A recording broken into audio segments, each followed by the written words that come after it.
સુરત શહેરના સચિન પોલીસ સ્ટેશનમાં 1996માં નોંધાયેલા ધાડ, લૂંટ અને પ્રાણઘાતક હથિયાર રાખવાના ગુનામાં છેલ્લા 29 વર્ષથી નાસ્તા ફરતા આરોપી સુરેશ સાધુ ઉર્ફે સાધવા પરિડાને ઓડિશાના ખુર્દા જિલ્લાના બાનપુરથી ઝડપી પાડ્યો છે.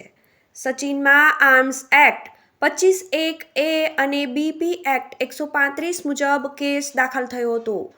ગુનાની ગંભીરતાને ધ્યાનમાં રાખીને પોલીસે ટેકનિકલ સર્વેલન્સ અને હ્યુમન ઇન્ટેલિજન્સના આધારે ઓડિશાના દશરથીપુર ગામે રેકી કરી આરોપી પોતાના મૂળ વતન નજીક લોન્ડ્રી બોય અને ઈંડાની લારી ચલાવવાના ભેસમાં છુપાઈને જીવી રહ્યો હતો. પોલીસ ટીમે આરોપી અંગે 5 દિવસ સુધી માહિતી એકત્ર કરી સ્થળ પર જઈ આરોપીને ચોક્કસ બાતમીના આધારે ઝડપી પાડ્યો. આરોપી 1996માં સુરતમાં દેશી તમંચા સાથે ધાડ અને લૂંટના ગુનામાં સંડોવાયેલો હતો, પરંતુ ગુનાને અંજામ આપી ફરાર થયો હતો. 29 વર્ષથી આરોપી દેશના વિવિધ રાજ્યોમાં રહેઠાણ બદલી પોલીસની નજરથી દૂર રહેતો હતો.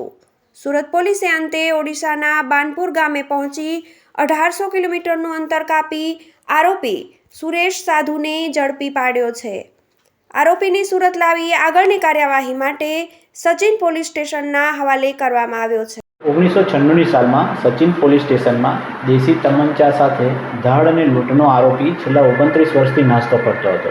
એને ઝોન 6 LCB દ્વારા ઓડિશા જઈ ત્યાં ટોટલ 1800 કિલોમીટર, અહીંથી ઓડિશા જતાં 1800 કિલોમીટર થાય, ત્યાં આગળ અમારી ટીમ LCBની દીપક હરિસન, ભગવાનભાઈ પ્રકાશરાવ, આનંદ દિનેશચંદ્ર અને પંકજભાઈ મોહનભાઈ, આટલા 4 અમારા હેકો ASI ત્યાં ગયા અને 5 દિવસ ત્યાં રોકાયા. અને ત્યાં રોકાઈને એમણે મજૂર બન્યા 2 જણ.